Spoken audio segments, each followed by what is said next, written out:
call the Planning Commission meeting of December 12th, 2023 to order. Roll call. Anna here. Grillo here. Kipchinsky here. Gavich here. Guzikowski here. Oldani here. Chandler here. We now have to take a look at the minutes, and we will do these separately. First, let's take November 14th. Last time through, we did not have quorum.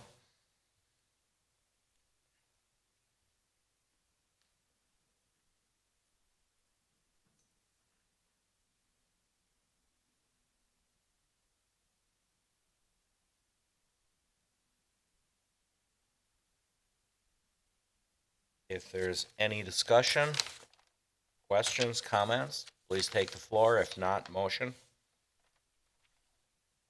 Guzikowski makes a motion to approve the November 14th of 2023 meetings minutes to order. Anna seconds. Roll call, beginning with Christine. Hannah, I. Grillo, aye. Kipchinsky, I. Gavich, aye. Guzikowski, aye. Oldani abstains. Chandler, I. Now November 28th, if you would, please. Take a little time. If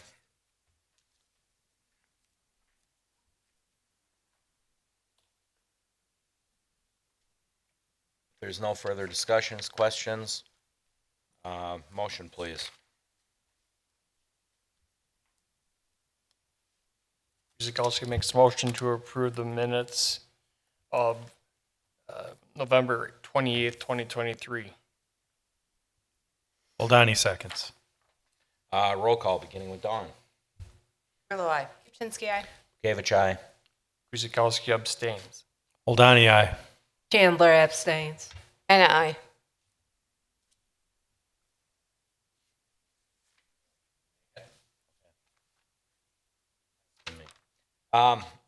Item 4, review and discuss recent common council actions.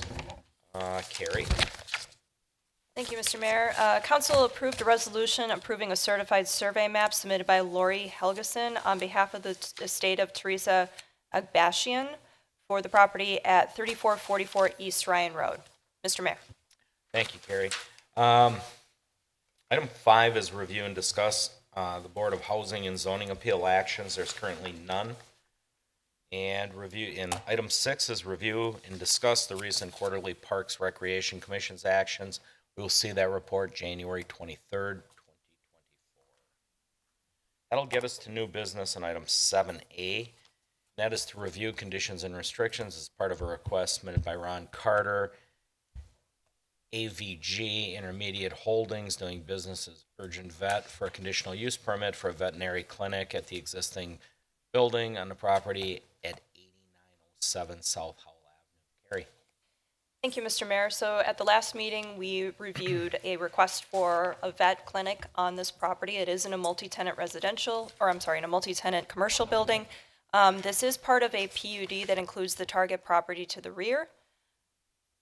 And just to refresh everybody's memory, the leasing space is kind of in the middle of the building. This was part of an overall development plan, so the existing parking will have to suffice for the rest of the building as well as for this particular lease space, and that will be on the property management company and or the property owner to ensure. So there will be 5 exam rooms. There is a dedicated comfort room and a laboratory. There was a question about staffing at the last meeting. There will be at least 1 veterinary doctor that will be on site at all times for the hours of operation, and 3 to 4 vet techs will also be in the building. They do not have any boarding. They will not be providing ER. They have an online check-in system that will kind of cut down on the number of parking stalls that will be required. Staff will also be monitoring the proposed pet relief area that is on the median side, so the street side. We will take care of making sure that all permits that are required will be obtained for that particular space, if any, making sure also that any required landscaping as part of approved plans is maintained. Hours of operation, the PUD for this property and for the target property prohibit 24/7 operations, so they do have hours of operation as listed. Basically, they will be operating 7 days a week, but with specific hours. So turning now to the conditions and restrictions, Section 2 simply states that requirements of the plan unit development are in effect, as well as the conditions and restrictions and all other requirements for submission of plans. Under Section 3, site and use restrictions, maintenance and operation requirements, uses on the property will be limited to those allowed by the B4 district, the ordinance for, as most recently amended, for the PUD, these conditions and restrictions and all applicable sections of the code. No 24/7 operations, 1 pet relief area shall be required. The location shall meet all applicable code requirements and shall not result in the net loss of required landscaping. So that landscaping will have to be maintained. No outdoor storage, rental, sale, or display of equipment, vehicles, merchandise, or any other materials on the property. So no outdoor kind of merchandising. Parking areas basically will stay the same for the property. All vehicles need to be in striped stalls, screened and landscaped in conformance with the ordinance as well as for a code. Signs need to meet the requirements of Ordinance 3041 as amended. That's for the PUD. The master sign plan for the property, which was approved in 2005, and the applicable sections of the code. And then the screening of the solid waste collection units, those are for the property themselves, for the property itself, so those would have to be maintained by the landowner. Again, parking and access in Section 4 per the PUD and per code, lighting per the PUD and per code. Under Section 6, that is specific for the PUD, so these are not necessarily code requirements, although height, building coverage, and lot coverage would stay the same, but setbacks are per the PUD. Time of compliance is the standard 12 months to start, and then the duration of the conditional use permit is 10 years. The rest of this is compliance with other regulations and violations and penalties thereof. With that in mind, there is a suggested motion for the Plan Commission to consider on the screen. Mr. Mayor. Thank you, Carrie. Does the applicant want to say anything before we go, or you just want to wait and see if we have any questions?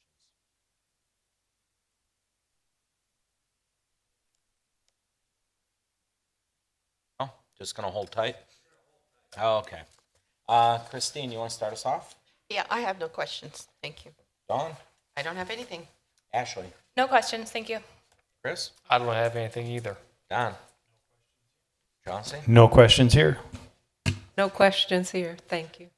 No, it's pretty clear, other than, make sure we pick up the dog waste at the relief area. I think that was the biggest point of contention the last time too. So, no questions from me, and with that, I'll ask for a motion.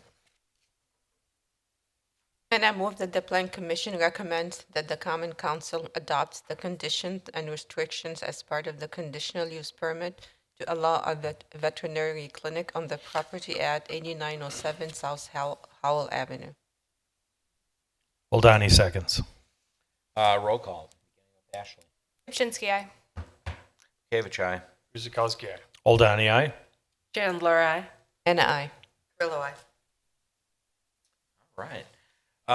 Item 7B, this is a familiar one, temporary use permit, submitted by Mark McLean for the House of Harley, to use the Kohler parking lot for the Wisconsin state-approved motorcycle training site on the property at 9725 South 13th. All right. The applicant is requesting a temporary use permit for a motorcycle operator training site on the property at 9725 South 13th, which is the Kohler's parking lot. This has been in the same exact spot for the last few years. The courses are to be held 7 days a week from 7 a.m. to 8 p.m., March 26th to November 5th, 2024. The 7-day period is to make up for any retesting or inclement weather delays. Otherwise, the advertised and scheduled days are Wednesdays, Thursdays, Saturdays, and Sundays.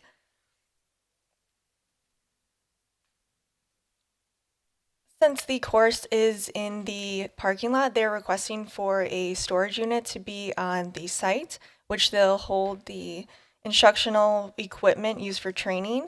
There's going to be 2 signs to be displayed on the shipping container to promote the program. Since the signs are part of this permit request, the planning staff has no objection to the additional signs, but permits will still be required.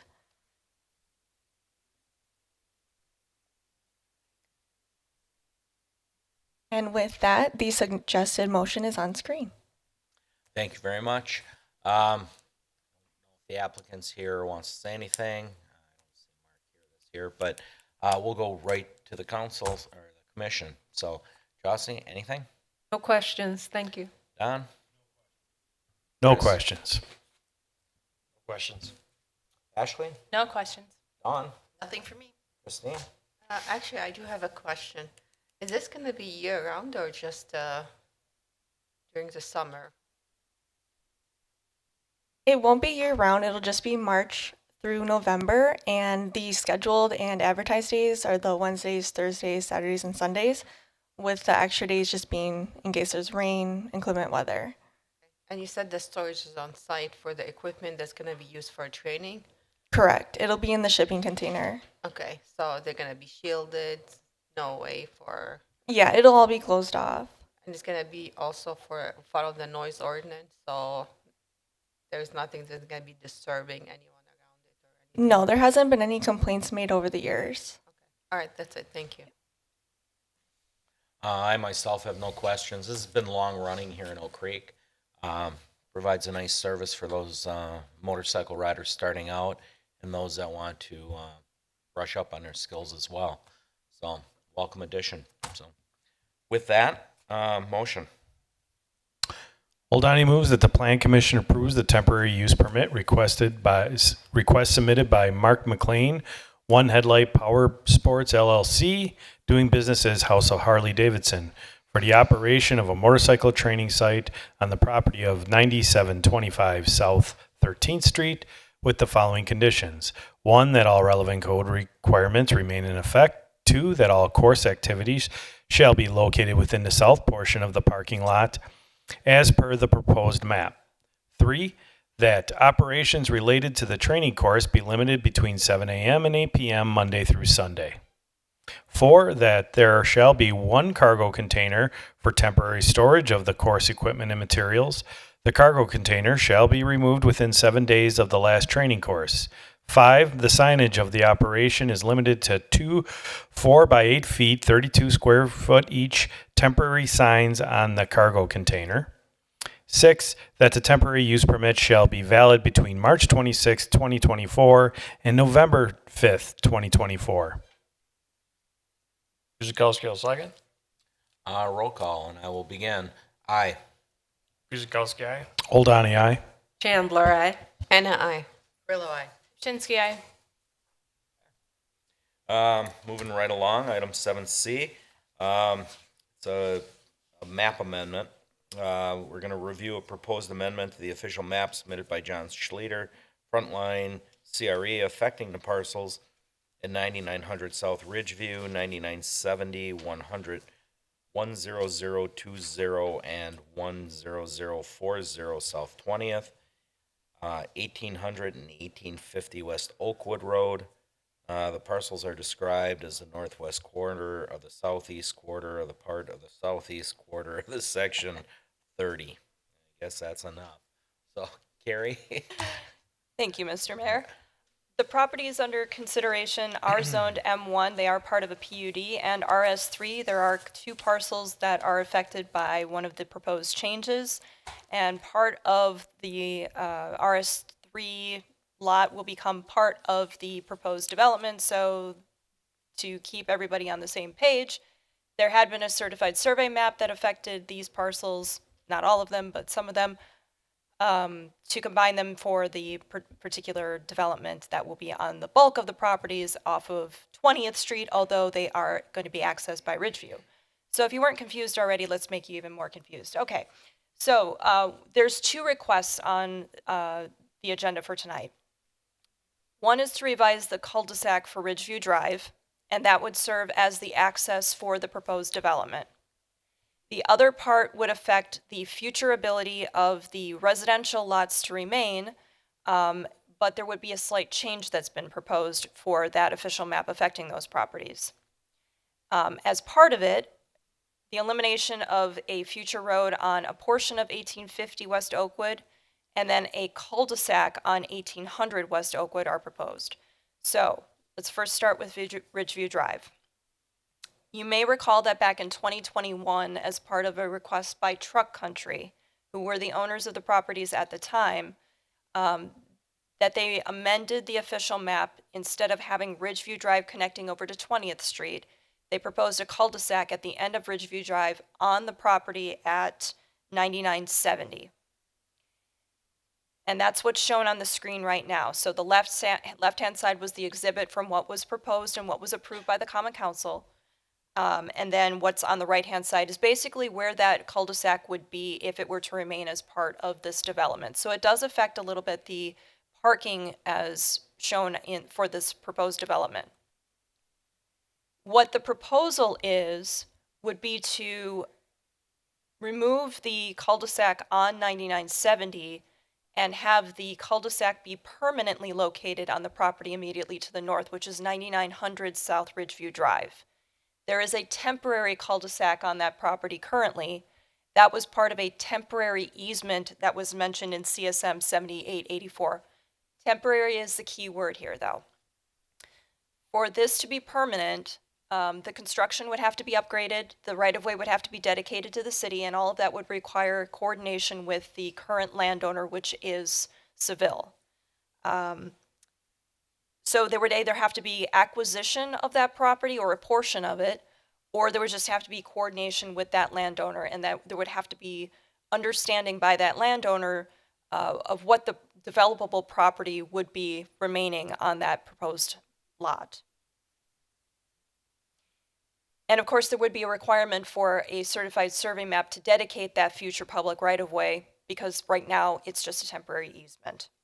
So that would require construction standards, it would require a development agreement, and ultimately it would require the city to take over that portion of Ridgeview Drive because it would be public. So that's one part, and that's again for access to the development. Part 2 affects the residential portion. It also kind of affects the portion of the property that would be acquired by Frontline for the development to the north, because that's where the proposed pond is going to be. So you'll see that what's on the left-hand side of the screen in the red dot, that's the official map, and then the pink is showing kind of where everything is in the proposal as well. So it shows that south lot, or the south pond. It also shows a portion of the property that will be combined with the properties to the north. So you can see how that existing road pattern would affect not only the development, but it would also affect the existing residential in the area. So what is being proposed as part of this request is for the area that is hatched in green to be removed, and for a cul-de-sac to be located on the property at 1800 West Oakwood Road, also in green. So it would take off that north leg. The rest of it would remain. That would still provide access to Oakwood Road. It would still allow for those properties to develop and subdivide in the future, should they so choose. And that would provide the access when the road would be constructed, which would be on the developer at the time. It also continues that access that has been partially dedicated to South Judith on the west. We have already, as part of a CSM, actually 2 CSMs, 20 feet have been dedicated to, 20 feet in width, has been dedicated to the city previously. So that would be a continuation of access to Judith Place for this official map. Before I continue, are there any questions with the 2 requests? The map you have up right now, Yes. the green hatching that's to be removed. Correct. Right now, there's current property owner right there, correct? Is that currently a private property? It's currently a private property, and the owner of that property is the person who is selling that portion to Frontline. Okay, so that everything directly south of the proposed pond will be part of Frontline then? No, you can see, if you can follow my cursor, the proposed lot line is here. Oh, okay. That would be dedicated to Frontline. The remainder of the parcel kind of goes like this. and is making a bit of a flag. So everything directly to the left of the green hatching, and you can't see me pointing. Whose property will that be? South of the proposed pond, to the left of the green hatching, right there. That will be owned by Frontline. Okay. All right. Okay, that's it. I do have a question as well. Going back to the cul-de-sac, that first option. So I'm just trying to understand, why is there a need to put one there? What's the purpose of the green line? The purpose of the green one is an alternative layout. Instead of having the black outline of the cul-de-sac, which is currently shown on the property. If the green area were to be considered a permanent cul-de-sac, they would not have to put a cul-de-sac on their property. It allows them to develop the property as shown. The existing location of where that future cul-de-sac would be on the property affects their access and their parking for their proposed layout. Say that last part again. The existing future right-of-way configuration showing a cul-de-sac on the property itself affects the ability of them to design the lot for their parking for their development. Oh, yeah, the black line. That's Right. what you're, yes. Right. The black line, I understand. I'm just trying to understand why there's the need for a green line. I guess, Because that's the only way to provide public access to the property. okay, okay. And then if you can go to the other, yes, this one right here. So a question about the left-hand side. So I see the green part, remove that because it's going over someone's property, correct? Correct. Okay, but if you go further down, once again, I'm looking at the left side, doesn't the bottom half cover someone's resident as well? The entire official map shown in pink, Mm-hmm. it would affect all those properties. So this is what the current configuration is. This is what's currently shown on the official map.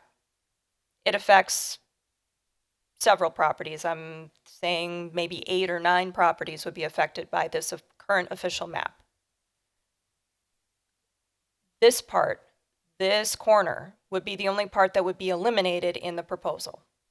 And that's my question. Why doesn't it go all the way down? Why isn't that entire part eliminated or moved over to the left or to the, is that the east side? This is showing access for all of these properties that would be affected by the commercial or by the official map, having access out to Judith Place.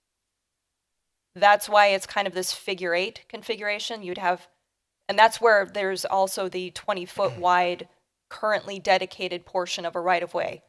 It's right here on Judith Place, anticipating this future road pattern. It also doesn't affect the access out to, or future access out to Oakwood Road in this configuration. It's simply eliminating this leg and still keeping not quite a figure 8, but almost like a backwards 6 with the 2 legs going out to the existing roads. Okay. And then with these changes, has there been any feedback from the owners? No. Thank you. Christine? Yes, just to kind of tag along of what Chelsea, have the owners been notified of this? Yes. Any concern, any comments?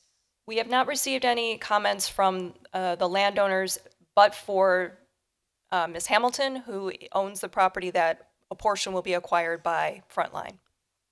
And She's in support of this. She actually contacted me this afternoon about, is there an alternative layout that could be considered, but this is what's being proposed by Frontline in this agenda item. okay, and what is this division gonna be built residential, correct? It's gonna be zoned residential or? There's no change to the zoning of the existing residential except for the part that will be acquired by Frontline. So this doesn't include a zoning change for anything south of the pond lot. It's all still residential. I'm just looking at that. Okay, I have no further questions. Thank you. On anything? Questions? Yeah, just a little bit, is that if we make these changes, but we haven't heard from the people that own the property, that, now they'll have a big cul-de-sac on Well, their land. we'll get to that. Keep in mind, that's just a proposed street right now. It's open land right Right, but in both cases, right, on this cul-de-sac and the other cul-de-sac, we're going into people's land. now. The other one, yeah, there's two issues. You're correct. There's two issues there. And the one concerning the residents, those are just proposed streets. So as Frontline would acquire that property, there'd never be any residential development on that property. So they're looking to vacate those portions of the street that were shown in the green hashes. That one. As far as the other cul-de-sac goes, we're trying to back it up to make it public access.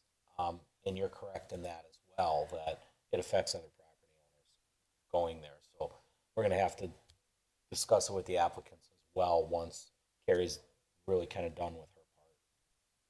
And we're pretty, and what she's trying to do is really make sure we got a solid picture of what we're talking about. Yeah, it's really two components, but I think to answer your question, we do, just because we show a cul-de-sac on, as a part of the future road pattern on this residential property, doesn't necessarily mean that that's going to be constructed.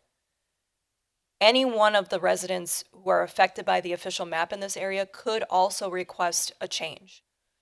The requirement, though, is you have to provide an alternative to what's there whenever you're asking for that change. We've not heard anything. I've not received any particular comments from the people who are affected by this in one way or another. So if there is a concern, that would have to be expressed, and we could talk about what the alternatives could be. And it doesn't necessarily mean that any part of these road patterns would be constructed. The only part that is not necessarily part of the official map amendment would be that existing dedication of 20 feet of right-of-way access to Judith Place.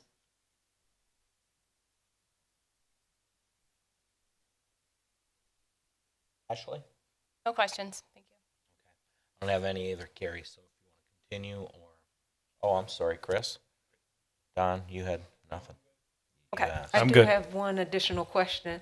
Has the applicant heard anything from the residents? That would have to be expressed by the applicant. I don't know the answer to that question. Okay. But as long as we're all aware of that, there's basically two requests that are on the table right now.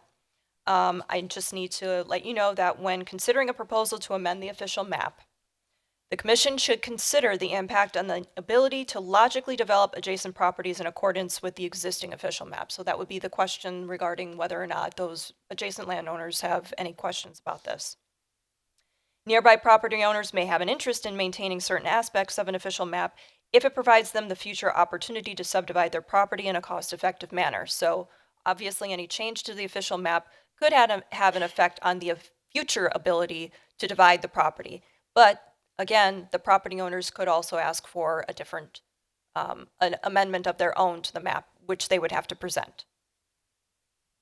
If a person is proposing to remove this opportunity or to alter it, they need to demonstrate that any adverse effects on the property owners involved would be offset by the benefit to the neighborhood. In other words, a property owner should not be able to amend the official map to maximize the development potential of their property at the detriment of surrounding properties. In this case, the proposal is to simply put a cul-de-sac on the adjacent property and not remove any of the other parts of the official map. So that would still maintain access and the ability for these properties to develop in the future per this official map, this pattern. And again, any one of those properties affected could propose a different alternative layout at the time they wish to develop. Now, with the suggested motion, you'll notice that there is something that says, as presented, highlighted.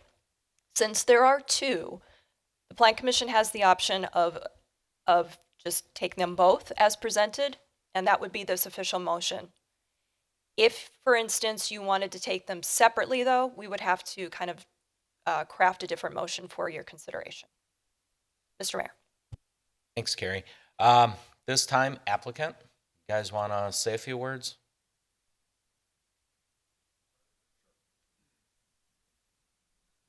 Hopefully my voice works better than 3 weeks ago. John Schlater, located at 7265 South First Street in Oak Creek. Two of my boys and I stopped at 8 houses on Saturday.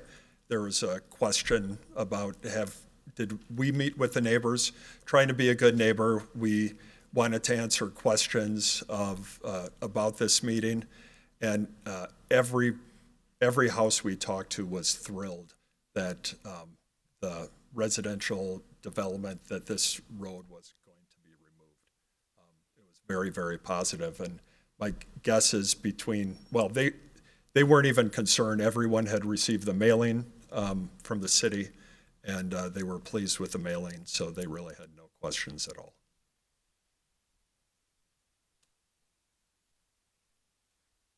Good evening. I'm Attorney Brian Randall of Amundsen Davis, 111 East Kilbourne Avenue in Milwaukee, representing and working with John. Carrie, can you go back to the one with the red dotted lines? That one on the left. And just to bridge off of what John was saying, the challenge here, or the difficulty here, is the red dotted lines are not streets or roads that exist. I think most of the neighbors that John just talked to were shocked that maybe there'd be roads going through their properties. Ms. Hamilton just built that brand new house that's right in the middle of all that. And I suspect the city had her strategically located so that the future roads could accommodate that. But as it looks on our graphic on the right, when we started to lay out our storm pond, and then what our proposed use for the whole southern portion of that lot that we're going to acquire is for trees and landscaping, we didn't even want there to be a potential of a road to come in and take out those trees, or for the neighbors to think that we're going to do some southerly service garage or something that would be a fast one that we're pulling on anyone. So from our standpoint, it was very important that we just remove those dotted lines, the potential of a future road from the map, so that no road ever is there, whether it's that we put in or otherwise. And to Carrie's point, we still have to show how the network could be accommodated. So we did then draw in on that next page the green potential cul-de-sac on that property to the east. But again, that will be a dotted red line when and if it's ever adopted, and maybe that cul-de-sac never will be built. So this is, as best I can tell, kind of a vestige of the 1980s when this layout was contemplated. But we know that this is a very strong neighborhood. People probably don't imagine they're going to sell their houses to a developer and this would all transform the way it's shown. But yet it's by ordinance, this stuff is on the books, and we have to seek this amendment to at least take care of, on this graphic, the green dotted line, and show that we can develop and yet that network could still be built out. Briefly, I'd like to talk about the northern one. So yeah, if you can toggle there. So interestingly, I did represent Truck Country. We talked about putting that cul-de-sac there because their layout was able to accommodate putting it on our Ridgeview Drive property. As John and the engineers and the architects started to lay out our building, as you can see, the cul-de-sac where the official map shows it today, and again, that part of it actually does not exist. There is no cul-de-sac on this property. It's on the official map. But it would really pinch us on how we can accommodate the parking, which we want to be on the north of our site, not near the neighbors on the south. So we need that parking field to the north. We have some wetlands that we're going to have to work through, and our proposed stormwater pond on the northwest. If we had to accommodate setbacks and having that cul-de-sac on our property, it would really change the viability and how our building could best lay out. We want to protect the neighbors to the south. We therefore want to be far to the north.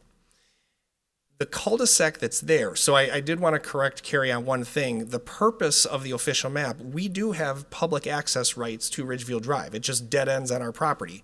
You can see on the right there, it's a little bit closer. Ridgeview Drive, 70-foot public right-of-way does dead end our property. So you can go from the public domain to our property without issue. I think the fire department or city engineering might say the purpose of a cul-de-sac is to give the public the right to turn around on public right-of-way and not use someone's private property to turn around.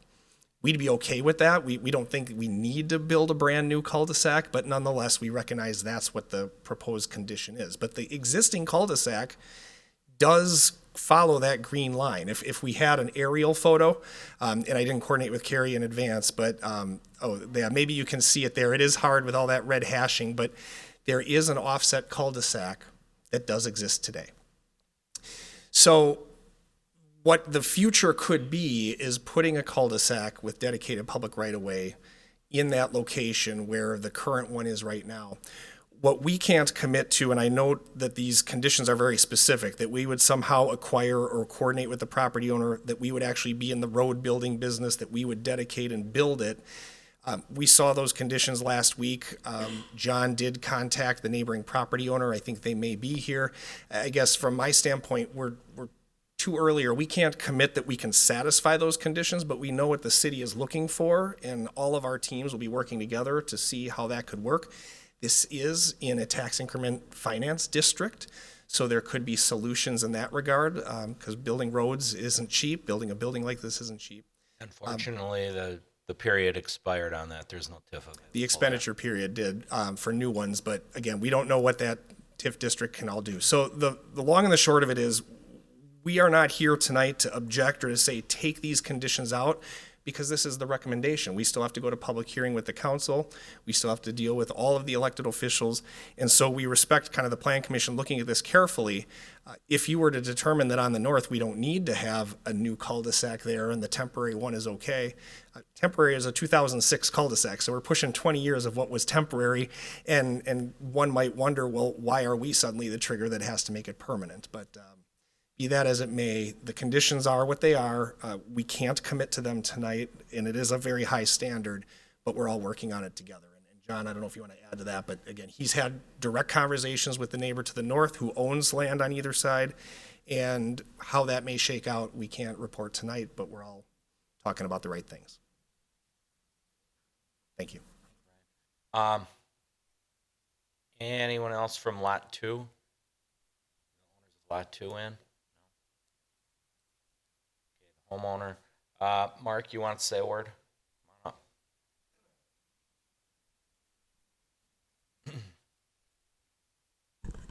Mark Verhalen, 9330 South Nicholson Road, Oak Creek.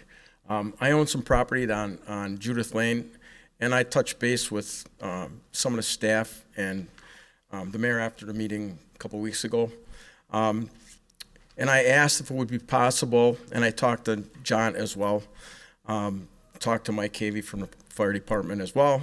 And I was wondering, since I do own property on Judith Lane, and Judith Lane at one point was proposed to go through all the way to 20th Street to the north. But because there's private property in the way, the road could never go all the way through. So in lieu of having a dead end there where it really doesn't benefit anybody, I asked if it would be a better idea not to continue the road through, because Oak Creek has done this in a number of different developments through the years, having an emergency access point for Mr. Schluter's property at the end of Judith Lane, which would be like a gravel access driveway in with a gate that would be padlocked and locked, and the only people that would have access to the property would be a fire and police department for emergency use only.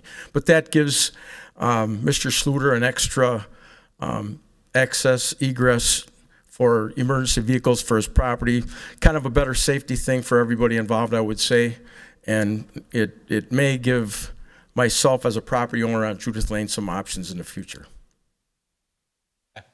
Thank you, Mark. Assistant Chief Havey, would you like to kind of weigh in on the north cul-de-sac from fire's perspective?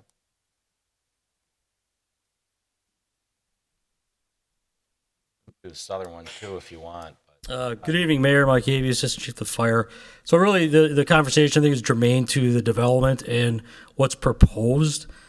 So I think it's still premature to look at other future developments on Judith Place in retrospect, what would require. I think we looked at Ridgeview prior to tonight with a previous proposal that Ridgeview met the requirements for fire department primary access roads. So conditions are based on code. Is it reliable? Is there climate conditions, traffic congestion that would impair the fire department's access to it? We determined there was not an issue with Ridgeview. So having a secondary access by would be, beneficial to some level, but not to that requirement for what's proposed at the end of Ridgeview. So, I think maybe that's a future, discussion for any other future developments, possibly of Judith Place. Just germane to this development, our primary access road satisfies what we would need. Thank you. Yep. Okay. Open it up to the commission, and I'll tell you what. Let's take this in two pieces. Let's start with the southern end. Discuss that one, so we're on key with it, and then go to the northern one. How's that? Good. All right. Chauncey, you want to start us out? No more questions. Thank you. Okay. Don? No, I have no questions on the southern end. Okay. Chris? Same. Ashley? No questions. Dawn? No questions. Christine? I don't either. I do think it makes sense to just vacate that portion that Frontline is going to acquire. You can leave those imaginary lines in that cul-de-sac there, and whatever happens. We, as Carrie stated, we'll figure that out as we go forward. So it was way quicker than I thought. So let's go to the northern one. Christine, you want to start us out? Yes, it's still a little bit confusing, but I understand the purpose of that cul-de-sac there. And personally, I'm in favor of having it there because it's kind of enclosed and make it a little bit more residential than a public access, especially typically, and I don't know if this is going to be the case, Carrie is going to be signed like a dead end.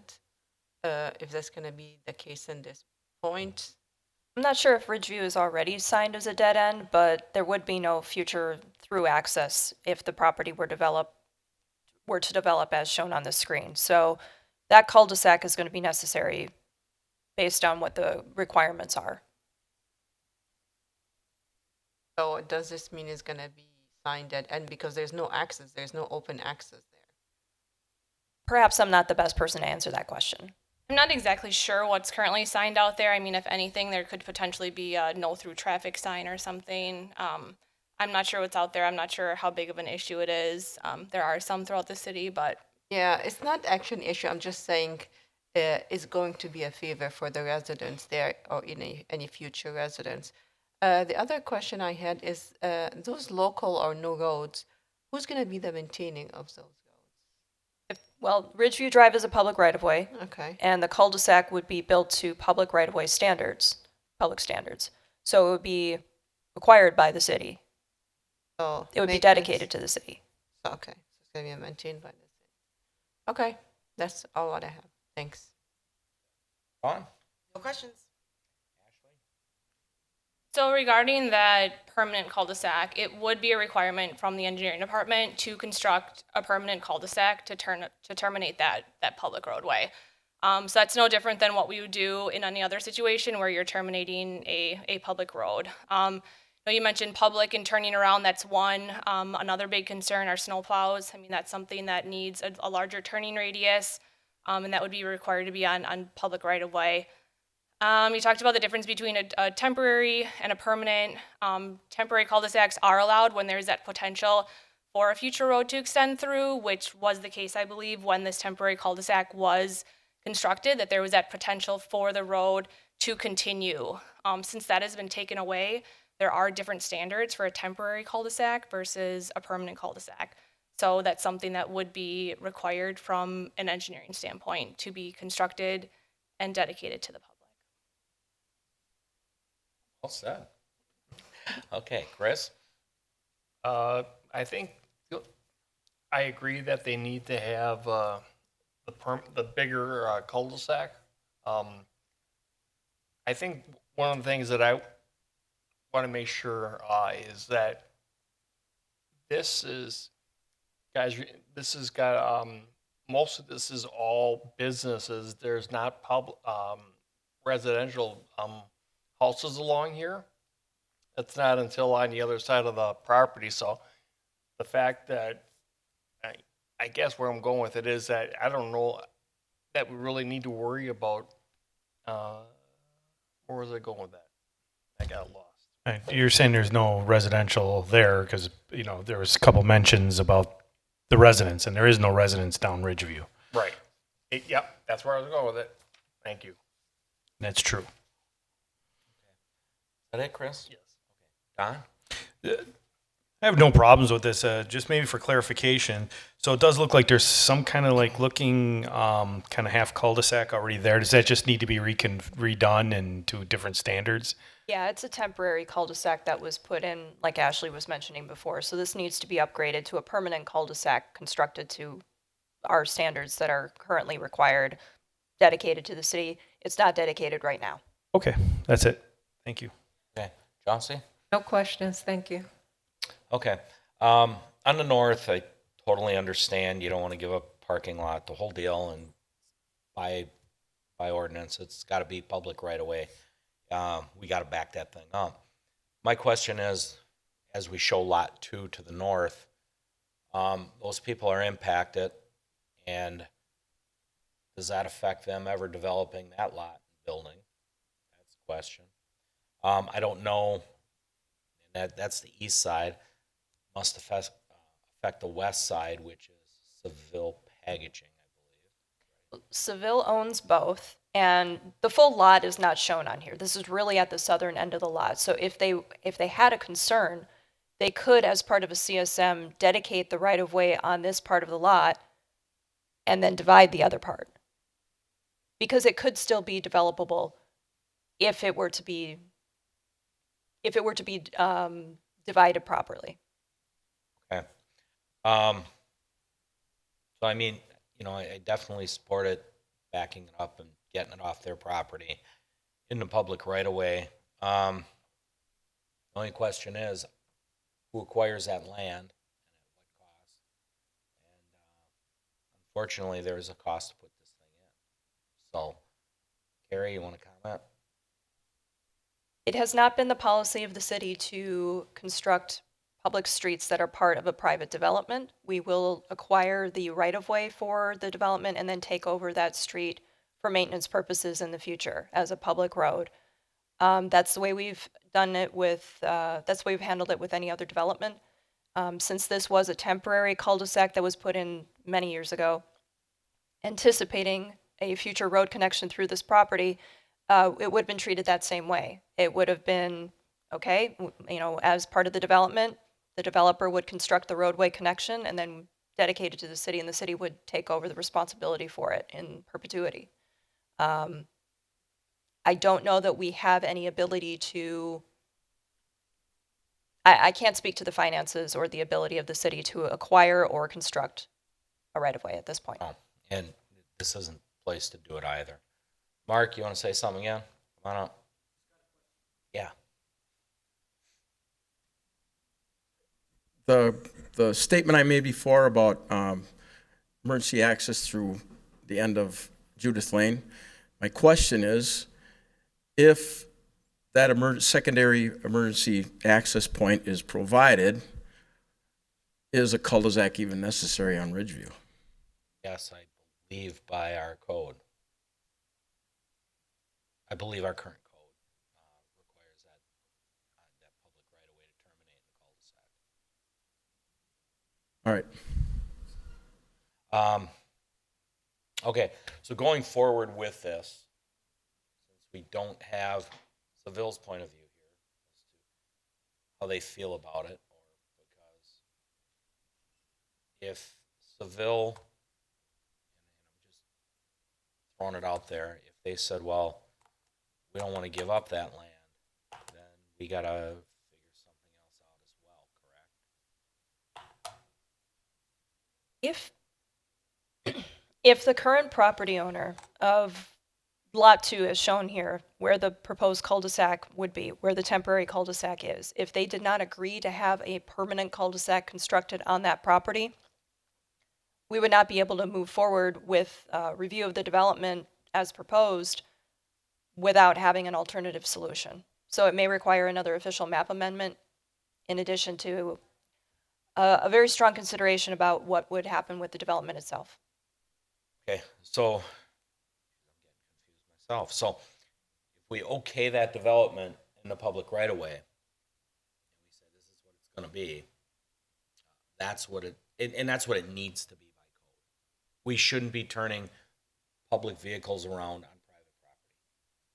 Correct. So that's the whole reason of backing it up north. So logically, that has to happen. If we do it, then it's in motion.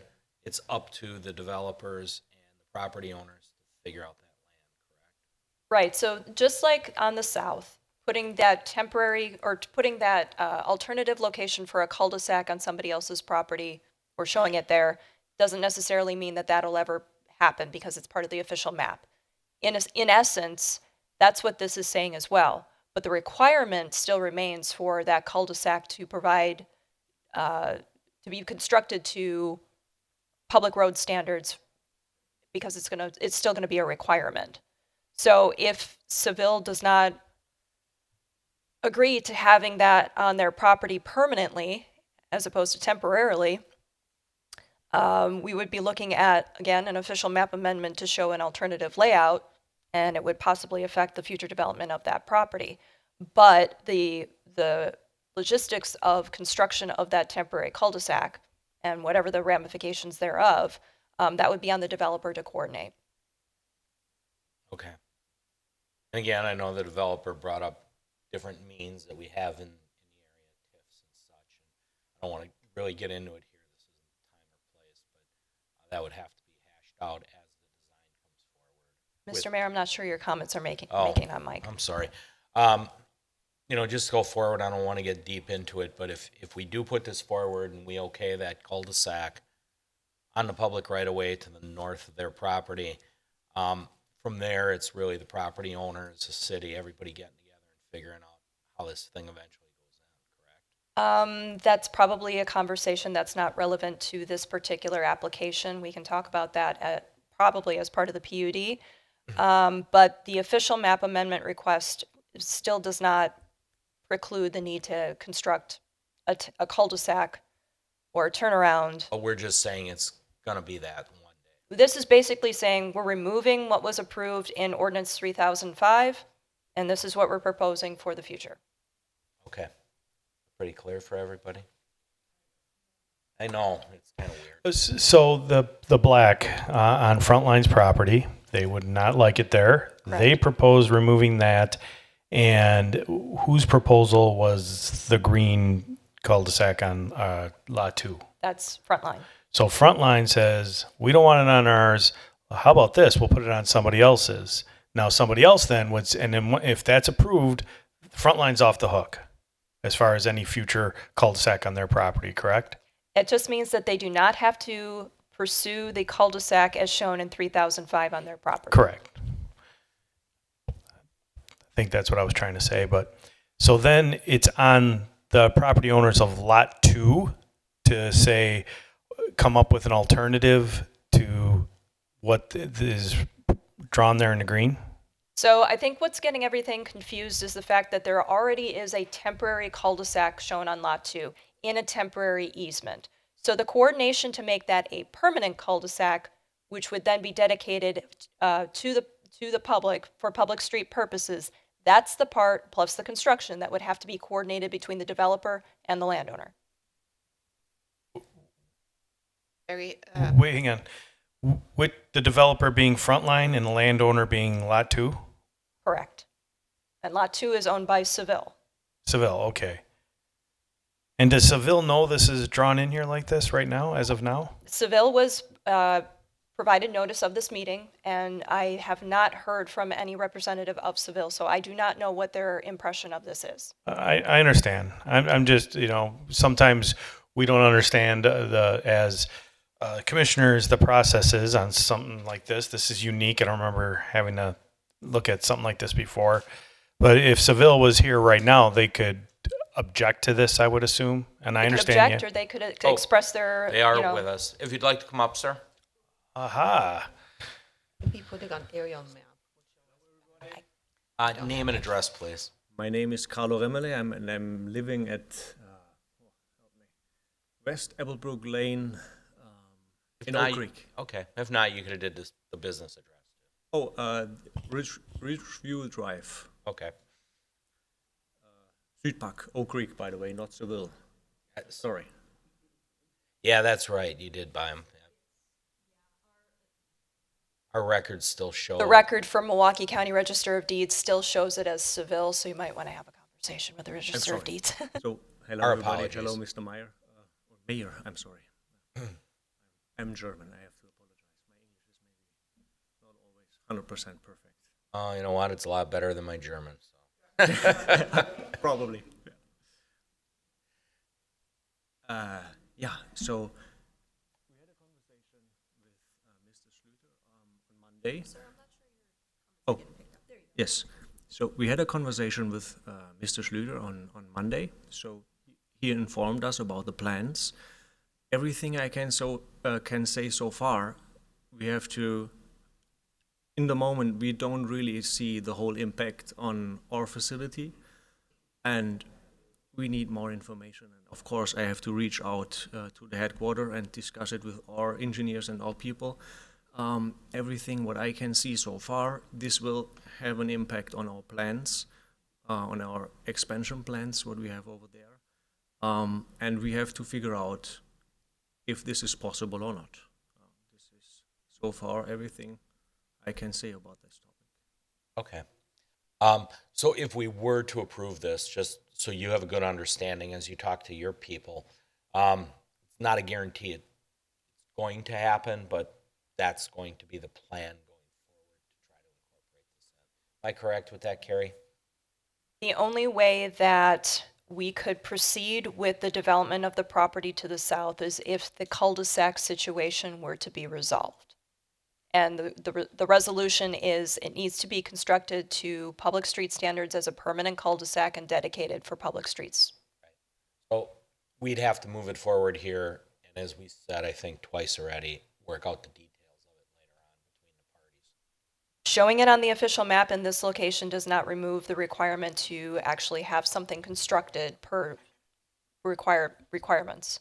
So if for whatever reason it turns out that an agreement cannot be resolved for the construction of the cul-de-sac as shown, we'd be back here with an alternative layout for the official map and an alternative location for the cul-de-sac. If you ended up back here with, going over an alternative, would Ridgeview be a part of that conversation? Not sure I understand your question. So you said if it can't be worked out, we'd be back here for an alternative. Right. And would Ridgeview be required to be part of that solution? I think Ridgeview would play into it because if Frontline's development did not happen and it remained an open field, somebody could come in and propose roads again. It could be a completely different drawn. Yeah, the official thing map again. in this area has changed several times over the Yeah. years. I guess what I'm getting at is after tonight, if this is approved, I don't feel like Ridgeview should just be off the hook and now it becomes, Frontline. I was saying Ridgeview. I meant Frontline that whole time. Excuse me. No wonder you're all confused. I'm confused. Frontline. I don't want Frontline off the hook after tonight. They want that off their property so they can have their parking. I get that. And then we approve this, and then if it's not working out, that's it. That was easy peasy for them. Well, The issue is going to be that has to be constructed. yeah. It has to be constructed, and there's no other alternative that we can consider until something else is brought forward. So the development really can't proceed without a resolution to this issue. I guess that's what I'm getting at. Right. So, Don, to answer your question, I think if we do okay this and we push that cul-de-sac to the north where it has to be by our city codes on public right of way. The cul-de-sac has to be constructed to city standards and then dedicated to the public, wherever it may end up. Right. So if it ends up in their parking lot, they'd have to dedicate all that to us. Mm-hmm. Okay. Commissioner Hanna, I don't think your comments are. What if the owner of lot number 2 don't agree to that? Then there has to be an alternative that's presented by the developer. So what do we, if we agree to it today and they come back and say no, because he doesn't know if they're gonna go back to his Well, company? it whoever. gives them the opportunity to work together to do it.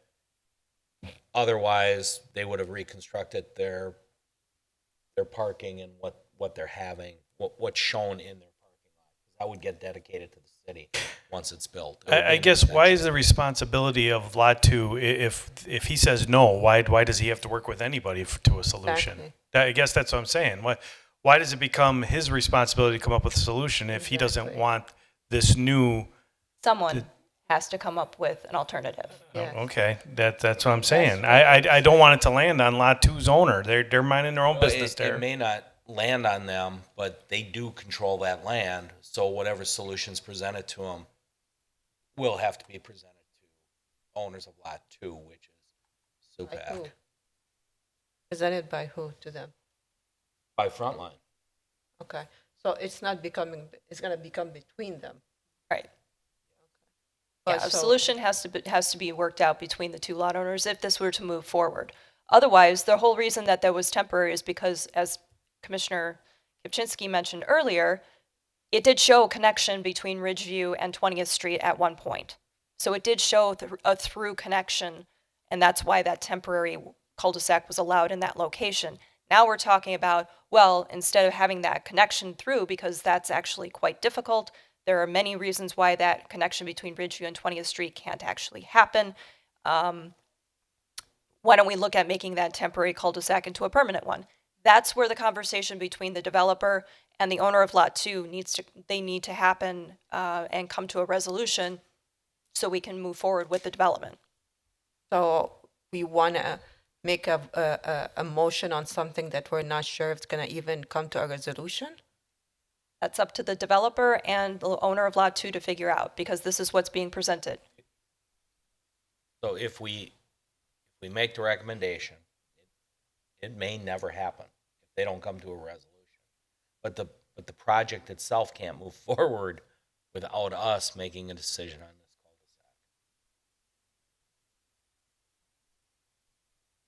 cul-de-sac. I know that sounds goofy. It's like a paradox. I mean, at the end of the day, if the owner of Lot 2 is, I don't know why any of this decision falls on Lot 2. So if at the end of the day, if Lot 2, it's temporary now, if they say, well, no, we don't want a permanent one, and we don't feel it's our responsibility to, quote unquote, work it out with Frontline, then it's up to Frontline to figure out what they're going to do about a cul-de-sac. Practically speaking, that's correct. Okay, that's all I've been trying to say at this point.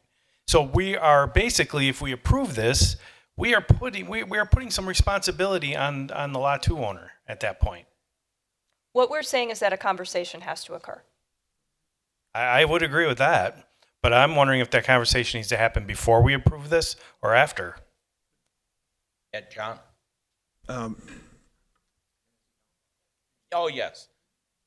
I reached out to the neighbor, the owner of Lot 2, in showing them plans of what we would like to do, the negative impact to them, the positive impact to them, and we started, just very initial talks of what the cost might be to us to acquire dedicated public right-of-way on what is currently their land.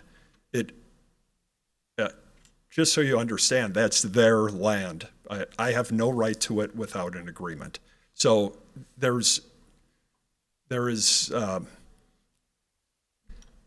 they're not required to do anything. And if they disagree, I could certainly stop the building altogether. I could look at a way to put the cul-de-sac on our land, look at other options, or once again, walk away from this entire opportunity. But there is no, we're not putting anything on Lot 2's. They don't need to do anything at all. I agree with you completely. Does that answer your question? It does, and I'm not in any way insinuating about walking away. I mean, we want to make sure this happens. I just don't want somebody being dragged into this that had nothing to do with them in the first place, and that's kind of how it feels right now. Because coming to some of the things I heard was, if we approve this, they say no, then the two of you have to work it out. That's what I heard. If they say no, at that point, I need to work it out. Okay, and that's what I'm saying as well. Yeah, I mean, I think that ultimately there will be a solution. I have no doubt about that, but I'm looking out for everybody here. I agree as well. We give them the opportunity to come to an agreement to keep it on the northern portion. Okay. If by chance, SUPAC or Lot 2 says, no, it's not going to work from our perspective for whatever particular reason, then Frontline has to figure out if they can feasibly put it on their land and rearrange your parking and still satisfy what we That's the only thing I wanted to be clear on all this. It took us a while to get there, but that's what I wanted to hear. Thank you. Yeah, thank Okay. you. Now that we've confused everybody thoroughly, is there any further discussion or questions?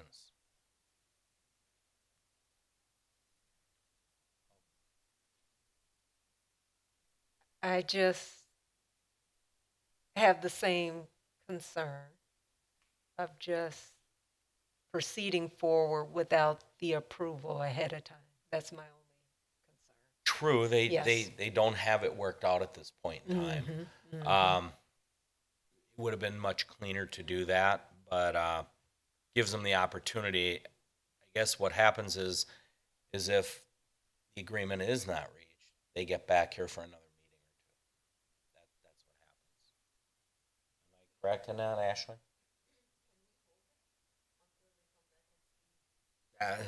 Hold's always a possibility, or you could take this in two parts. We could do the southern part with the vacation of that one portion of road. You could separate the two. You could hold the one and allow them to do that. There is also an opportunity to have some conversations between the Plan Commission's recommendation to the Common Council and the actual Common Council hearing. So that's just by way of the schedule, the way that the holidays fall. There will not be an opportunity for a public hearing until, at the earliest, January, mid-January. So that gives them a few weeks to kind of coordinate a little bit. Perhaps they would have a resolution by the Common Council hearing. If there isn't a resolution then, the council also has the opportunity to say, come back when you're ready, we're going to hold this. Yeah. There's no groundbreaking. We're going to be in the winter and the ground is frozen. So it's not like we have a schedule that we have to meet here, or is any special schedule? That I don't have any information on. However, we do have other pending applications that would still have to go through the process before we can talk about the actual development of the site. And that might have some time constraints that I'm not aware of. Okay. But we don't want to throw them back that far either. As Carrie said, given the holidays, it does give them some time between the parties to come to an answer before it comes to Common Council. There is a possibility that something could be worked out in the interim, yes. Right.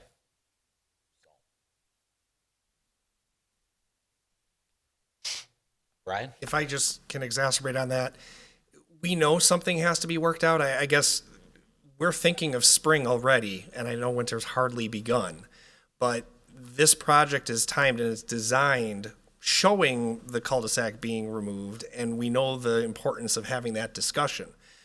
And we recognize, as John just said, the obligation is on us to coordinate that. But if we can't coordinate that, then we essentially have to start all over. And so that's why this meeting is important, to just start the process with the recommendation. We know it has to go to public hearing. We know the conversations will continue. And Carrie is exactly right. We're going to be back here. We're going to be frequent flyers or, regular guests here at City Hall with the number of approvals that we're going to need, all to get to the spring construction, which is what we would like to do, because time is now for a project like this. It's a 400,000 square foot building that you can see in the lower left. We want to make sure the neighbors have all the information they need, and we want to make sure we can hit all the construction details as well as road building and things like that. So we would ask that you recognizing that's a tough call to make, and that's why I started my comments with imaginary lines or dotted lines that are roads that either exist or are temporary today or what have you. But put the burden on us. We'll continue the conversations. We're glad that the owner is here of Lot 2, and we can commit to you that we will absolutely be doing that between now and the council. I have a quick question. Just, I don't know how far ahead you guys thought. Do you have a plan B? Or you really I don't want to just, speculate. I mean, you can see what Plan B might have to be. We have to absorb the cul-de-sac on our property and push everything. Yeah. So Plan B is sometimes easier said than done. And our civil engineer is here. We looked at this this site, we massaged it. John's committed to buying the land to the south so we can have stormwater in that acquired land, and then all those trees I talked about. I'm going to have actually Andrew make sure we show what that landscaped area is going to be to the south for our detailed plans that are coming forward. But those are the kinds of commitments that were very important to us to make to the neighbors, to the city, and also provide tax value and a good operation here. It's the little nits and the gnats like this that it's a challenge for us, but we think we can work through them. We're asking that you allow us that time to keep working through it, but a hold would really be a challenge to us because of that important schedule. So I actually have a question for you. Typically, doing the design, and when you find out that you need some real estate, the very first step before putting plats or survey, that you approach the property owners right away. So where did that step happen during the design and coming up with all those alternatives? I think I'll take some of the responsibility looking at it. I mean, the cul-de-sac exists today that now we know is a temporary on the certified survey map. John has seen trucks that can do a U-turn in that area, so we thought the cul-de-sac as it was either public or sufficient, or the fact that we can access our property via right-of-way, we didn't know that it would be this type of level of concern. So again, when we saw the staff report with conditions 1, 2, and 3, we're supposed to acquire, we're supposed to construct and do all that, we knew we had to shift it into high gear to make sure we had the conversations and we worked with the city. So it was my oversight to recognize, especially with the truck country experience that I had, we knew that we had to have something.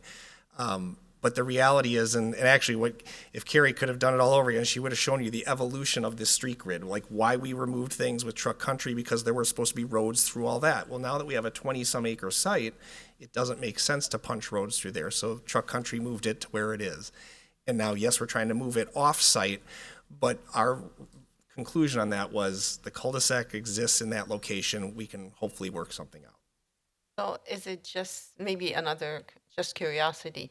Do you want it like a larger because it's going to be zoned to manufacture and you want like larger truck movement, or?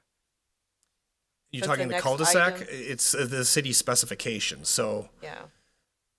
Maybe it's just the next item on the agenda is going to be zoned to manufacturing. The only right? part that's going to be zoned is the part that they're acquiring from the parcel to the south. So Yes, this the is lot already two. M1. Yes. Yeah.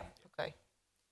Right, I'm sorry, I thought you were talking about the size of the No. cul-de-sac. I'm 'cause just I think it's talking about lot 98 two. feet right now, but no, it's the size The would be green a city part. spec. Yep. Okay. All right. Thank you. Okay, with that, we do have a recommended motion. If we're satisfied with, as both presented. So that's the southern vacation of the hash lines, and then proceeding to put the cul-de-sac back north, if it ever happens. So that would just require the one motion. Correct. The motion on the screen captures everything that's being presented. Okay, understood. All right. I will call for a motion. Unless there's further discussion. Anybody else?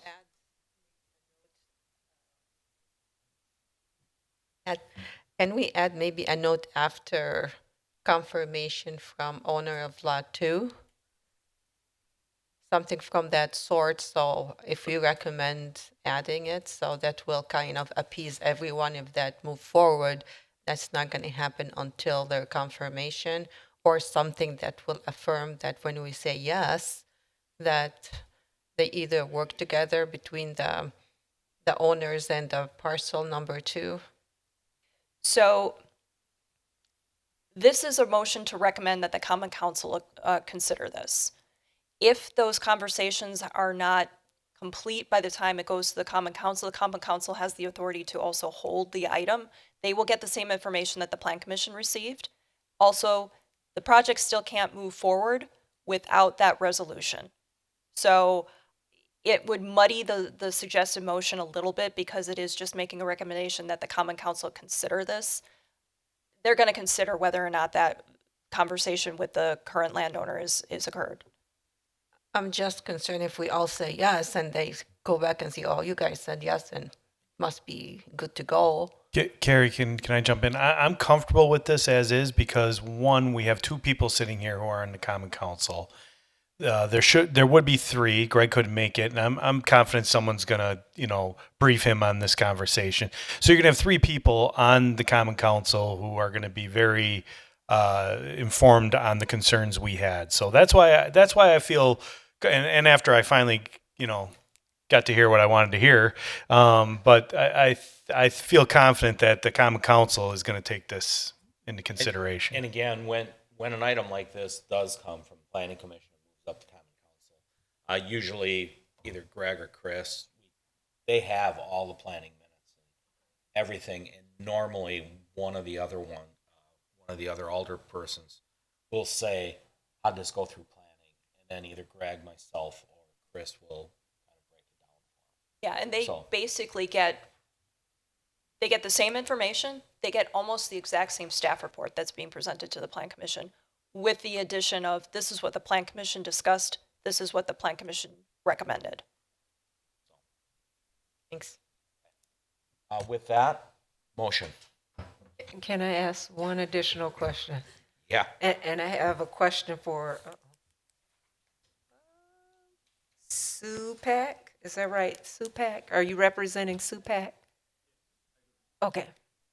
Just a question for you and your organization that owns that property. Are you okay with connecting with the applicant about this later? Or do you have any questions that would that we need to take in consideration before we move forward? Most of you already addressed my concerns as well. So these were absolutely my most important questions. So thank you very much. It's my pleasure. Basically, yeah. Yeah. It is our business, and I wanted to make sure that we can do what we plan to do, and yeah. Okay. Thank you. Thanks, appreciate it. Okay. Are we ready to go? All right, motion. And I move that the Plan Commission recommends to the Common Council that the official map for a portion of the mapped, unimproved future right-of-way affecting the properties at 9900 South Ridgeview Drive, 9970, 120, and 140 South 20th Street, and 1800 and 1850 West Oakwood Road be amended as presented after a public hearing. Oldani seconds. Roll call, beginning with Chris. Guzikowski, aye. Oldani, aye. Chandler, aye. Hannah, aye. Grillo, aye. Pchinsky, aye. Gavich, aye.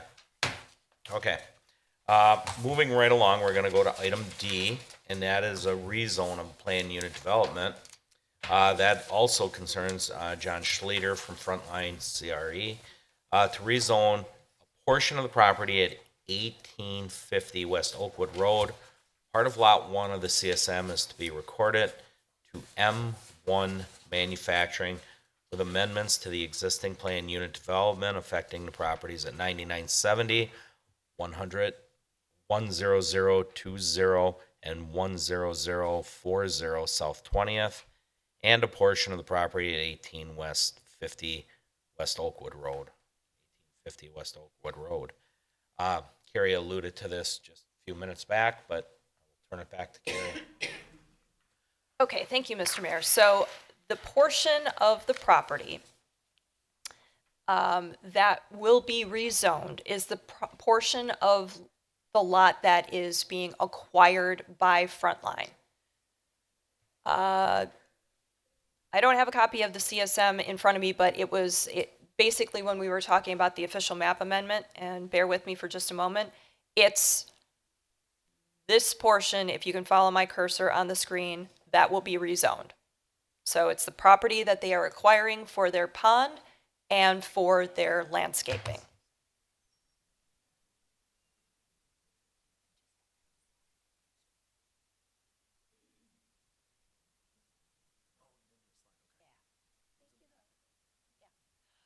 Okay. It was in the packet, though, if you wanted to refer to the CSM.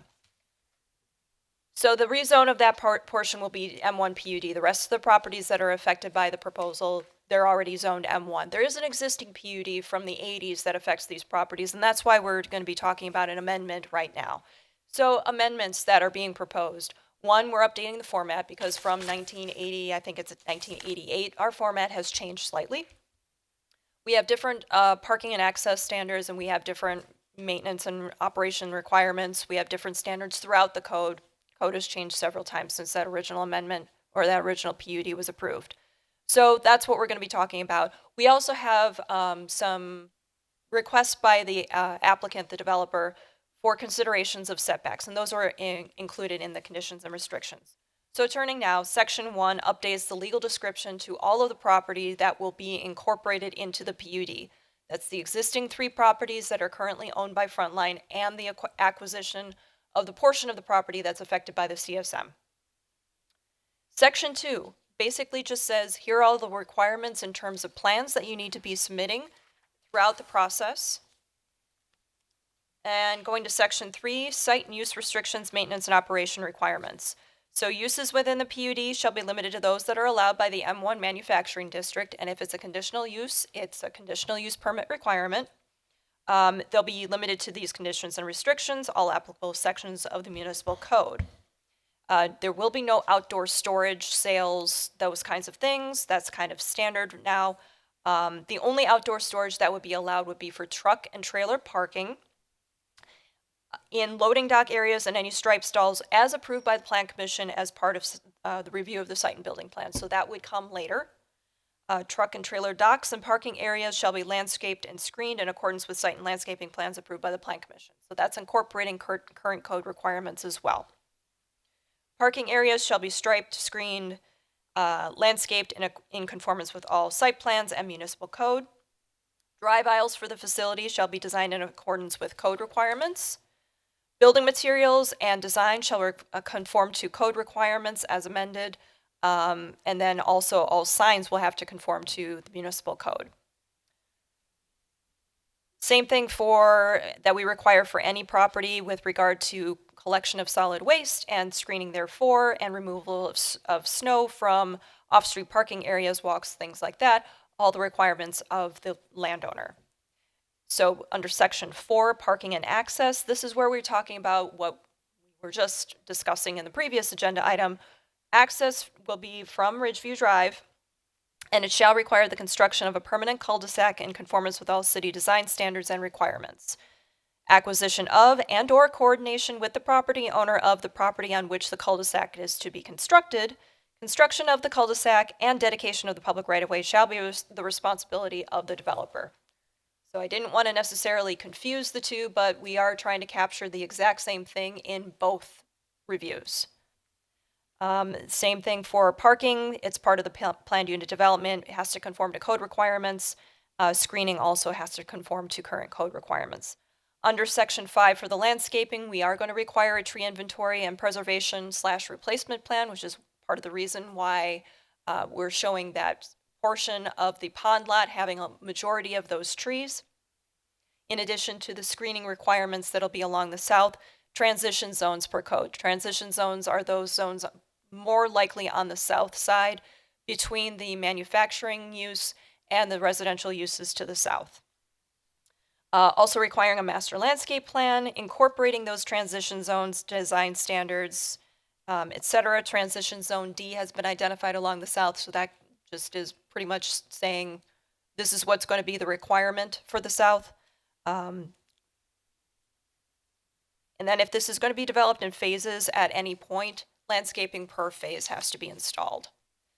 Lighting standards are per current code. We do have a requirement that all of the parking lot fixtures on the southern end adjacent to that residential line, the color temperature needs to be no more than 3,500 Kelvin. On the north side of the property, however, in the passenger vehicle parking lot, that can be up to 5,000. The property will be subject to impact fees per code, and under Section 8, this is where we have the bulk dimensional requirements and setbacks. So in this case, we want to make sure that everybody is aware of where the front side and rear setbacks are. So the front is going to be on the north. The 40 feet is for the building, and then 20 feet per side, that's the east and west, and 20 feet on the rear. The height of the building limited to 55 feet. Building coverage and lot coverage are both at 70%. And then for parking specifically, we wanted to call out what the requirements were. So there is a transition zone that is along the southern lot line, like I said. That's transition zone D. Parking will be required to be 15 feet from the north property line, both the east and west property lines.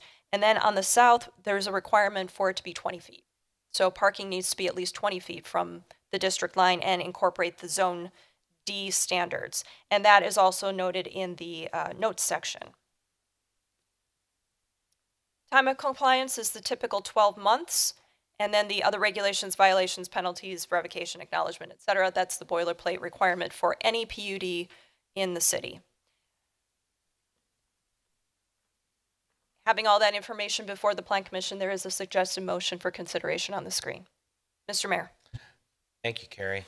Go right to the commission right off the get-go. Chauncey, you want to start us? Surely. Gary, can you go back to the picture that identified the area that's becoming M1?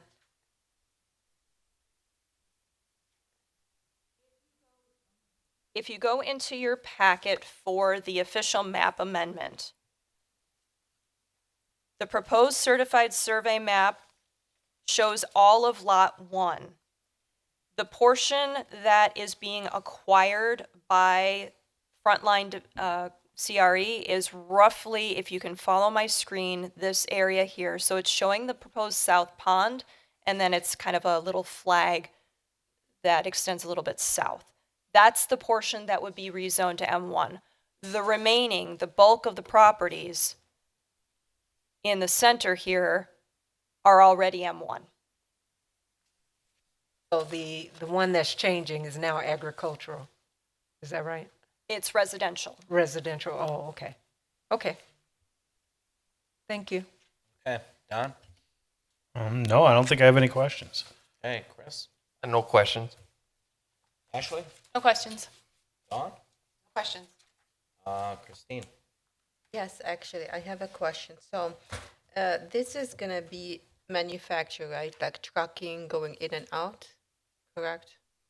I'm sorry, I didn't catch the last So part. you said this is going to be zone manufacture? That's correct. Okay, so trucking going to be going in and out of that? There is the design of the conceptual design of the property does have some docks that are proposed as part of the building. Okay. There are a few truck trailer parking stalls as well, but not many. Okay, where do they access from? Where are they going to access from? Ridgeview. Okay. I don't see that. Do they have any access from Oakwood? No. Okay. So from Ryan and then They're just Ridgeview? acquiring that property to accommodate the stormwater pond, and they're going to keep it wooded. The only access to the property will be from Ridgeview. But because because the CSM, it's going to join the northern property where the building is, it will follow the same zoning. It won't have split zoning. Right. I'm not familiar with Ridgeview, and I don't see it on the map here. So Ridgeview is connected to 20th Street? Ridgeview is part of South Branch. Yeah, it's Okay. where we were talking about that cul-de-sac on Okay, the north. thanks. That's it. Okay. I don't have any questions for this one at all. If there's no further discussion, motion. Oh, Brian, you got some?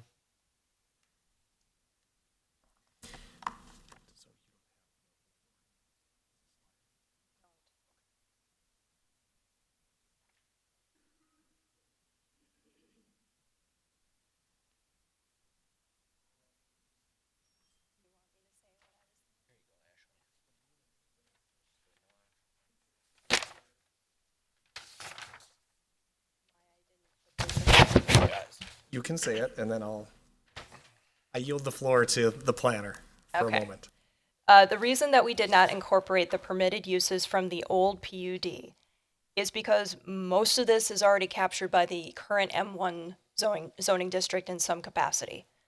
If there is a request for any of these permitted uses from the 88, it's 88, correct, Brian? Yes, 1988. From the 88 ordinance to be a part of this, we can talk about it, but that would be a request. So I'm a child of the 80s, that's why I want to talk about the 80s. But the handout I gave you, the Courier font, the one that looks like an old document, is the 80s. It says permitted uses number 7, and then the flip side I'll talk about in a minute. And this relates to conditions and uses, page 2, number 7, 3A, which is what Carrie presented. They just suggest swapping in the whole M1 district. The way we looked at this site, John bought these parcels knowing that there was this 1988 PUD, and there's value in the PUD. Even though it's old and it's Courier font, we looked at this and he relied on that, particularly number 7C, where manufacturing is allowed. And Commissioner Hanna just asked about trucks and manufacturing. This is not contemplated to be a transshipment depot or a hub of freight and cargo. It's a manufacturing building that we're building with, by definition, then fewer truck loading docks, but of course, supplies and materials must come in and finished goods will go out. So there will be trucking, but we're relying on 7C in particular, manufacturing and fabricating. So my approach when I'm going to tinker with a zoning ordinance or do anything is make as few changes as possible. So we were willing to embrace letter number 7, in particular letter C, with permitted uses. But if you flip the page, and now in the packet is our narrative, what we were also suggesting is that a couple additional permitted uses be added, again, to honor and back up what we were telling the neighbors. And this relates to that acquired parcel that we're tacking on to the south. So we suggested that it be very clear in the PUD, letter H, stormwater management facilities would be allowed on our parcel. Letter I, undeveloped green space that does not contain principal structures, surface parking, or any vehicle loading and unloading areas would be allowed on our parcel. And then J references the M1 zoning district to recognize the city's done a big recodification and brought things up to speed, and the same with conditional uses. But then we also suggested letter D would be a new restriction that would specifically pertain, and I don't know, you said you couldn't put the CSM up there, but it would specifically pertain to what we're buying from DJ that says that area, and we have a legal description in this PUD, that area is allowed to only be stormwater and undeveloped green space. So we were trying to just work with the PUD, but also create those protections for the neighbors and for everyone else so that we could guarantee them that we're not going to put a satellite garage or a backdoor entrance through that acquired area. And so that's why we suggested we add some additional permitted uses, but we also were fine with the permitted uses of the 1988 version. If I can respond. You may. Stormwater facilities are actually required, so there's no need to put them in permitted uses, although I understand your rationale for wanting them in there. Same with green space. We still have a minimum green space requirement, so that would be in there as well. Uses allowed in the M1 district, I think we covered, and then the conditional uses. The use restrictions portion, however, not necessarily something that I had considered. So that will be on me to incorporate into the conditions and restrictions as part of probably section 3, that the southern portion will be used for stormwater ponds and landscaping only. But there, I still don't feel the need, although I understand and I appreciate the rationale for incorporating the stormwater and green space, because those are actually requirements. They all make sense, and it's a guarantee for her is what we're looking for. So you're saying There's no real need to say that we have to have stormwater management facilities and undeveloped green space as permitted uses because they're actually required. If we want to incorporate some kind of language in there, we can certainly do so, but it's, they're requirements per the city ordinance, so. it's just fast forward 10, 15 years down the line, new owner comes in or something. Still has a maximum 30% open space requirement, still has a requirement for stormwater. So we can work with Carrie on the updated language, and this is maybe Fine. only a conversation that two of us appreciate because it's zoning and details of PUDs, but that was why we did it that way, and we wanted to be very clear of what our intention is. But we also want to be very clear that we need the permitted uses. We need to be able to build a 400,000 square foot building that will have manufacturing that we believe is consistent with the 1988 and current zoning. Yeah, and that's actually, thank you for bringing that up, Brian. That's actually an oversight on my part because we do have something in the code that says anything over, I think it's 250,000 square feet does require a conditional use permit.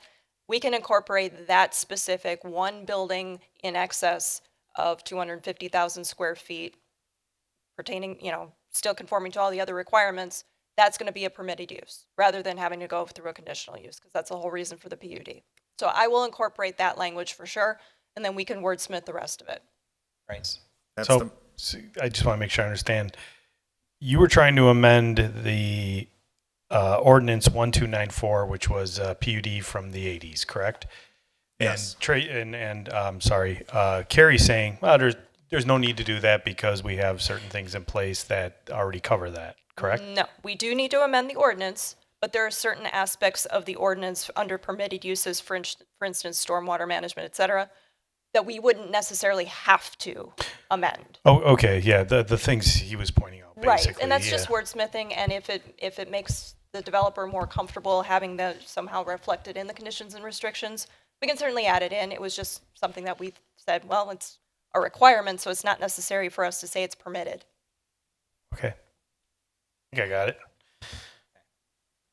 All right. So then I just had two final comments which relate to one thing that we've said already, which is on page 3. It's number 4A. It's the access to Ridgeview Drive. Again, we acknowledge that condition and restriction as written. It's a heavy burden that we have. We just talked about it. But I just wanted to point out, we acknowledge that it's in there. We're going to do our best. And right now we ask that you recommend this to move forward. But we can't commit to doing that quite yet. But we know that that's in this one as well, and Carrie did a good job documenting it. The final comment, and again, this might be something that we can work with staff on the side, but it relates to page 4, number 8, the bulk and dimensional requirements. There's a notes section with number 1 references setbacks from wetlands shall be a minimum of 15 feet 15 feet with a 5-foot undisturbed buffer. We just want to point that out, that we think the 5-foot undisturbed buffer might be either redundant or a conflict with state law that we have wetlands. We're going to have to apply for a permit to mitigate and remove some of those wetlands. But if we also have to have a 5-foot buffer, that might be difficult. So I note that it's a note.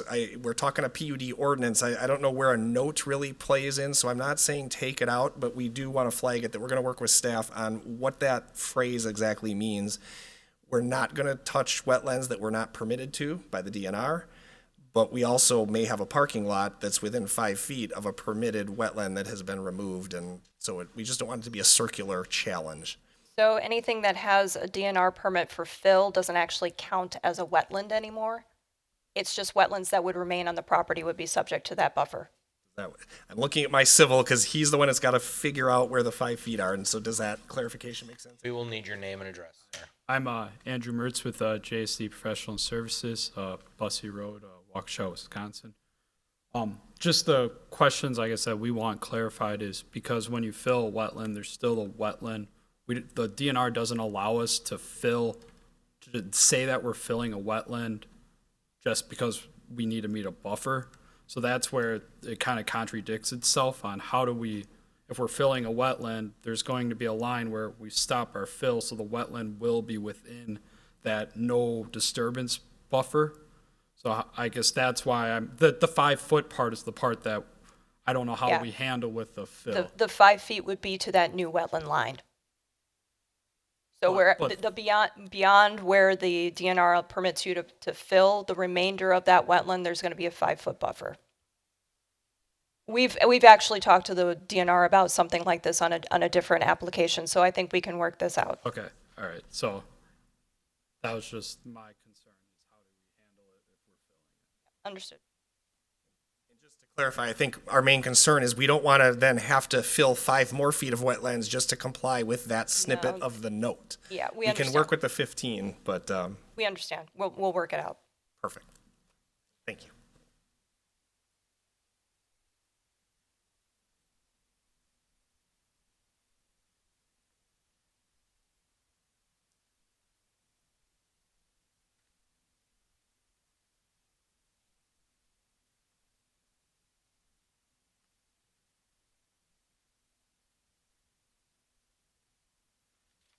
Good with the motion, Carrie?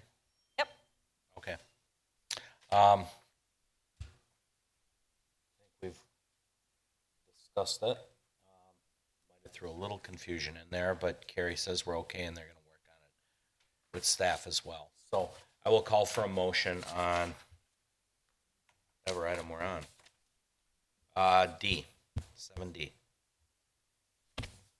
Oldani moves that the Plan Commission recommends to the Common Council that a portion of 1850 West Oakwood Road, Lot 1 of proposed CSM, be rezoned to M1 manufacturing and that the existing planned unit development for the properties at 9970, 120, and 140 South 20th Street and a portion of 1850 West Oakwood Road, Lot 1 of proposed CSM is amended after a public hearing. Guzekowski, a second. Roll call, beginning with Don. Oldani, aye. Chandler, I. Hannah, I. Grillo, aye. Shinsky, aye. Kavich, aye. Guzekowski. Okay. Good shape. Item 7E, holy cow. We are at the end of 2023 and we are looking to adopt the 2024 meeting schedule. So there was a calendar in your packet. Changed slightly due to January. So a second one was handed out, and if everybody take a glance at it, pretty Make sure standard. that I It is- didn't. Make sure that I didn't make a mistake again. It's Thank you, pretty Don. much committing all your Tuesdays, going every other Tuesday going forward from January through November, and the only exception is December, which, by the way, this is our last meeting of the year. It is. So I want to take this opportunity to thank you all for the hard work you did this year. This is a really good group. It is amazing how consistently busy we've stayed. I mean, sometimes we have some lighter meetings, sometimes some longer ones. But we canceled one meeting, I believe, in November, and that was, I can't remember the last time we ever canceled a meeting. And I've talked to other municipalities, and nobody meets as regular as Oak Creek. So, for what it's worth, we're setting some kind of record. So, any questions concerning the 2024 calendar? If none, There is one consideration. yeah, November 26th is the week of Thanksgiving. It will be up to the Plan Commission to determine whether or not you want to hold that meeting or if you want to just say we are not going to have a meeting that week. you make the decision now, or can you do it come November and see what's going on? You can do both. Yeah, you can decide to cancel later. I just thought I'd give you the option now since you're taking a look at the full calendar. I have no problem leaving it on the calendar.